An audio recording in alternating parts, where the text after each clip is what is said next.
कहानी की शुरुआत हजारों साल पहले होती है, जहाँ एक लोहार अपने बेटे कोनन को अपनी बनाई एक खास तलवार दिखा रहा था और उसका मानना था कि एक आदमी को सिर्फ अपनी तलवार पर ही विश्वास करना चाहिए। अगले दिन जब कोनन अपने कुछ दोस्तों के साथ जंगल की सफाई कर रहा था, तभी उसकी नजर सामने से आ रहे दुश्मनों पर पड़ी, जिन्हें देखते ही कोनन ने अपने गांव की तरफ भागना शुरू कर दिया। लेकिन उसके दुश्मन उससे पहले ही गांव में पहुंचकर लोगों को मारने लगे। गांव में मची भगदड़ की वजह से सिर्फ कुछ ही लोग अपनी तलवार उठाकर उनका सामना कर पाए, जिनमें से कोनन के पिता भी एक थे। पर तभी रेक्सॉर नाम के एक आदमी ने पीछे से उस पर हमला कर दिया, जिसके बाद उसने कुछ कुत्तों को खुला छोड़ दिया ताकि वो जख्मी लकड़हारे को पूरी तरह से खत्म कर सके। इसके बाद उस फौज का लीडर डूम कोनन की मां की तरफ बढ़ा, जिसने अपने आप को बचाने के लिए तलवार का इस्तेमाल करने की कोशिश तो की, पर डूम ने बड़ी ही आसानी से उसे अपने वश में कर लिया। जिसके बाद उसने एक ही झटके में कोनन की मां का सर धड़ से अलग कर दिया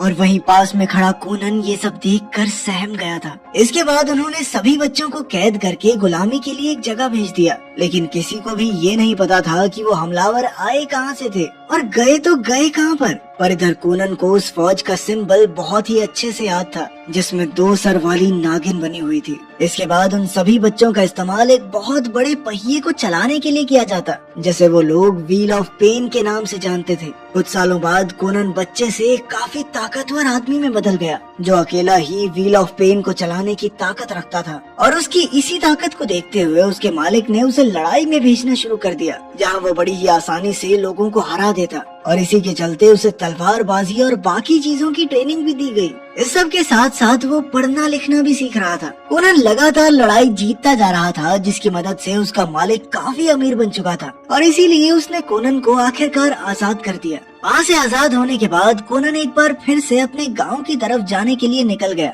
लेकिन रास्ते में कुछ जंगली कुत्तों ने उस पर हमला कर दिया, जिनसे बचने के लिए उसने एक चट्टान का सहारा लेने की कोशिश की। पर तभी उसकी नजर उस चट्टान के नीचे बनी राजा की गुफा पर पड़ी, जहाँ से उसने राजा की तलवार को उठा लिया ताकि वो अपनी रक्षा कर सके। इसके बाद कई सालों तक कोनन ऐसे ही भटकता रहा, पर वो हर जगह जाकर उस 2 सर वाली नागिन के बारे में जरूर पूछता। और एक दिन ऐसे ही भटकते हुए उसकी नजर एक छोटे से घर पर पड़ी, जहाँ एक औरत मौजूद थी, जिसने उसे अंदर आने के लिए कहा। दरअसल वो कोनन को उसकी बहादुरी के किस्सों की वजह से पहले से जानती थी। अंदर जाने पर जब कोनन ने औरत से उस नागिन वाले निशान के बारे में पूछा, तो वो उसकी मदद करने के लिए पूरी तरह तैयार हो गई, लेकिन इसके बदले में कोनन को उसके साथ रात गुजारनी होगी। उसकी बात सुन के कोनन बेचारा सोच रहा था कि नेकी और पूछ-पूछ। खैर बाद में उस औरत ने बताया कि जिस चीज की तलाश में वो भटक रहा है, वो उसे शादीजार नाम के एक शहर में मिलेगी। पर तभी अचानक वो औरत एक चुड़ैल में बदल गई, जिसने कोनन पर हमला कर दिया। अपने आप को बचाने के लिए कोनन ने उसे जलती हुई आग में धक्का दे दिया,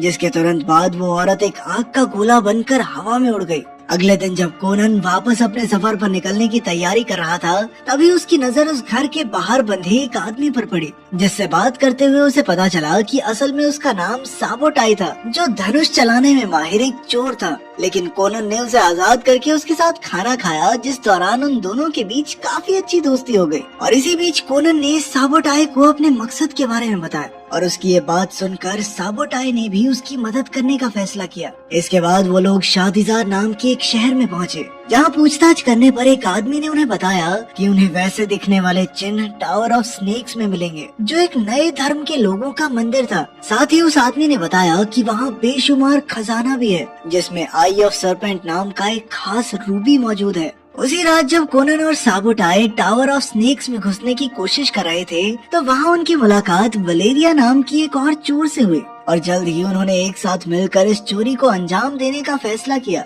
थोड़ी देर बाद जब वलेरिया उस मंदिर के ऊपर पहुंची, तो उसकी नजर रेक्सॉर पर पड़ी, जो उस वक्त एक खास पूजा कर रहा था, जिसमें वो एक औरत को अपने वश में करके सांपों से भरे गड्ढे में गिराने वाला था। उधर कोनन और साबोटाई उस जगह पर पहुंच गए जहां आई ऑफ सरपेंट रखा हुआ था, लेकिन वहां पर एक बहुत बड़ा सांप हर वक्त उसकी रखवाली के लिए मौजूद था। लेकिन खुशकिस्मती से उस वक्त वो सांप सो रहा था, और इसी मौके का फायदा उठाकर उन दोनों ने वहाँ मौजूद सारा खजाना लूट लिया। जिस दौरान कोनन की नजर एक नेकलेस पर पड़ी, जिसमें वही चिन्ह बना हुआ था, और उस नेकलेस को देखकर वो समझ गया कि वो सही रास्ते पर है। लेकिन फिर उसी वक्त वो सांप भी जाग उठा, जिसके बाद उन दोनों के बीच लड़ाई शुरू हो गई। पर कोनन जैसे तैसे उस सांप को खत्म करने में कामयाब रहा। उधर जैसे ही रेक्सॉर को इस बारे में पता चला तो वो गुस्से में आग बबूला हो गया और उसने तुरंत ही अपने सैनिकों को कोनन और उसके साथियों के पीछे भेज दिया। और फिर भी वो तीनों सही सलामत वहाँ से भागने में कामयाब हो गए और इस जबरदस्त कारनामे के बाद उन्होंने एक शानदार जश्न मनाया जिसमें कोनन और वलेरिया एक दूसरे के इतने करीब आ गए कि कोनन ने वो खास रूबी वलेरिया को तोहफे में दे दिया। अगली सुबह कुछ सिपाही उन तीनों को उठाकर वहाँ के राजा ऑस्ट्रिच के पास ले गए, जिसने उन्हें बताया कि वो जानता है कि उन तीनों ने ही टावर ऑफ स्नेक्स में चोरी की है। उसकी ये बात सुनकर वो तीनों काफी ज्यादा डर गए और तभी ऑस्ट्रिच ने उन्हें बताया कि उसके मन में रेक्सॉर और उसके साथियों के लिए कोई हमदर्दी नहीं है, क्योंकि उसकी खुद की बेटी इस अजीब से धर्म का हिस्सा बन गई थी, जिसके चलते अब वो डूम नाम के एक आदमी की कट्टर भक्त बन चुकी थी। और इस वक्त वो टेम्पल ऑफ सेट नाम की एक जगह पर जा रही थी जहाँ वो डूम से शादी करने वाली थी। और अब राजा चाहता था कि कोनन और उसके साथी उसकी बेटी को बचाने में उसकी मदद करें, जिसके बदले में वो उन्हें बहुत सारे पैसे देने को तैयार था। थोड़ी देर बाद जब कोनन और वलेरिया एक साथ समय बिता रहे थे तो वलेरिया ने अपने प्यार का इजहार करते हुए कोनन को बताया कि वो राजा की मुसीबत में नहीं पड़ना चाहती। उसका मन तो सिर्फ कोनन के साथ अपनी जिंदगी के मजे लेने का है। कोनन ने उस वक्त तो अपनी हामी भर दी, पर अंदर ही अंदर वो किसी भी तरह डूम से अपना बदला लेना चाहता था। अगली सुबह वो बाकियों से जल्दी उठकर अकेला ही टेम्पल ऑफ सेट के लिए निकल गया और थोड़ी देर बाद वो एक ऐसी जगह पहुंचा जहां काफी सारे प्राचीन पत्थर पड़े हुए थे और उनकी रखवाली के लिए अकीरो नाम का एक बूढ़ा जादूगर भी मौजूद था। उन दोनों में जल्द ही दोस्ती हो गई, जिसके बाद वो दोनों पूरी रात एक दूसरे से बातें करते रहे, जहां कोनन ने अकीरो को अपने मकसद के बारे में बताया, जिस पर अकीरो ने उसे चेतावनी देते हुए बताया कि डूम किसी भी मामूली इंसान से बहुत ज्यादा ताकतवर है। अगली सुबह कोनन एक बार फिर से अपने सफर पर निकल गया और थोड़ी देर बाद ही टेम्पल ऑफ सेट के बाहर पहुंचकर उसने वहां मौजूद आदमी को मारने के बाद उसके कपड़े चुरा लिए, जिन्हें पहनकर वो अंदर घुस गया। और थोड़ी देर बाद ही एक आदमी को उसके पास से वो चुराया हुआ नेकलेस मिल गया, जिसके बाद उसे मारते हुए डूम के सामने ले जाया गया, जहां डूम ने टावर ऑफ स्नेक में चोरी करने और उसके खास सांप को मारने के लिए कोनन पर बहुत गुस्सा जाहिर किया। वहीं कोनन ने भी अपने माता पिता की हत्या का इल्जाम डूम पर लगाया और डूम का कहना था कि इतनी पुरानी बात तो मुझे याद ही नहीं है, और उसने अपने आदमियों से कहकर कोनन को ट्री ऑफ रिग्रेट से बंधवा दिया, जिसके बाद कोनन को एक पेड़ से बांधकर मरने के लिए छोड़ दिया गया। इधर कोनन को भी विश्वास हो गया था कि उसकी मौत उसी पेड़ पर होने वाली थी, पर कुछ ही दिनों बाद सैबोटाई ने उसे बेहोशी की हालत में ढूंढ ही लिया, जिसके थोड़ी देर बाद वलेरिया भी वहाँ पहुँच गई। वो चुपके से कोनन को वहाँ से छुड़ाकर अकीरो के घर पहुँच गए, लेकिन तब तक कोनन की हालत काफी खराब हो चुकी थी और इसलिए वलेरिया ने उसे सही करने के लिए आत्माओं की मदद लेने का फैसला किया, जिसके बदले में वो एक भारी कीमत चुकाने वाले थे। लेकिन इधर वलेरिया अपने प्यार को बचाने के लिए किसी भी हद तक जाने को तैयार थी और इसी के बाद अगले कुछ दिनों तक अकीरो ने लगातार पूजा की और साथ ही उसने कोनन के शरीर पर भी कई सारे मंत्र लिखे। और फिर कुछ दिनों बाद आखिरकार कोनन को दोबारा होश आ ही गया। उसे जिंदा देखकर वलेरिया बहुत खुश थी। उसने कोनन से वादा किया कि वो किसी भी परेशानी में उसका साथ नहीं छोड़ेगी, फिर चाहे उसे नर्क की गहराइयों से वापस ही क्यों ना आना पड़े। इसके बाद उन तीनों ने वापस टेम्पल ऑफ सेट में जाकर राजकुमारी को बचाने का फैसला किया, जिसके बाद वो डूम के सिपाहियों की तरह भेष बनाकर वहाँ से निकल पड़े। पीछे के दरवाजे से अंदर घुसते ही उन तीनों ने सिपाहियों को मारना शुरू कर दिया। थोड़ा अंदर जाकर उनकी नजर एक कमरे में पड़ी जहाँ लीडर्स लोगों को मार कर खाते थे और आखिरकार वो यास्मीन के कमरे में पहुँच ही गए। राजकुमारी यास्मीन उस वक्त डूम के पैरों में बैठी हुई थी और तभी डूम ने अपनी असलियत भी बताई। असल में डूम कोई आम इंसान था ही नहीं, बल्कि वो एक इच्छाधारी नाग था और अपनी बात को साबित करने के लिए उसने अपना रूप बदल कर भी दिखाया। पर तभी उन तीनों ने वहाँ मौजूद सभी सिपाहियों को मारना शुरू कर दिया, जिसके बाद वो तीनों यास्मीन को लेकर वहाँ से भाग गए। पर थोड़ी दूर जाते ही डूम ने एक बार फिर से उन्हें पकड़ लिया और इस बार उसने उनके ऊपर एक जिंदा सांप से बने तीर से हमला किया, जो सीधा जाकर वलेरिया को लगा। कोनन और सैबोटाई ने उसे तुरंत ही घोड़े से उतारकर बचाने की कोशिश की, पर तब तक बहुत ज्यादा देर हो चुकी थी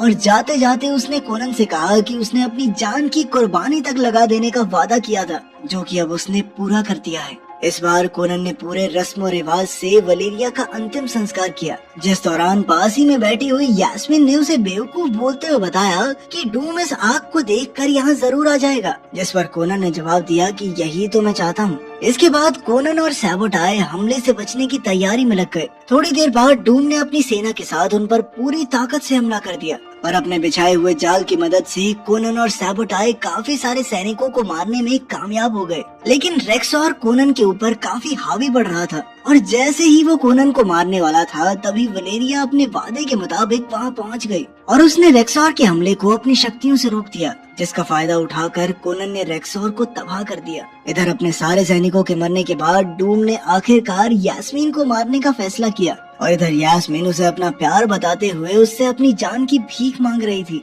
पर डूम को इस बात से कोई फर्क नहीं पड़ता था और उसने एक सांप से बना तीर यास्मीन की तरफ छोड़ दिया। लेकिन ऐन वक्त पर कोनन ने बीच में आकर उसे बचा लिया। अपने सामने कोई चारा न देखते हुए डूम ने आखिरकार वहाँ से भागने का फैसला किया। अपने मंदिर में वापस पहुंचकर डूम ने अपनी शक्तियाँ बढ़ाने के लिए एक पूजा शुरू कर दी और उधर यास्मीन की मदद से कोनन एक बार फिर से मंदिर के अंदर घुस गया और उसे वहाँ देखते ही डूम ने उसका स्वागत किया और साथ ही डूम ने उसे अपना बेटा कहकर भी बुलाया, क्योंकि उसके मुताबिक उसी ने कोनन को जिंदगी जीने का लक्ष्य दिया था। डूम ने अपनी ताकत से कोनन को अपने वश में करने की कोशिश की, जिसमें थोड़ी देर के लिए वो कामयाब भी हो गया। पर तभी कोनन वापस अपने होश में आया और कोनन ने एक ही झटके में डूम का गला काट कर उसके सर को उसके श्रद्धालुओं के पैरों में गिरा दिया। सभी लोग ये देखकर डर गए और उन सभी ने वहाँ से भागना शुरू कर दिया। इसके बाद कोनन ने उस मंदिर को आग लगाकर यास्मीन को वापस अपने पिता के पास भेज दिया और कुछ सालों बाद कई सारी लड़ाइयाँ लड़ने के बाद कोनन भी एक राजा बन गया। तो आप किस तरह की वीडियोस का रिकैप देखना चाहते हैं कमेंट्स में जरूर बताना। मिलते हैं अगली वीडियो में।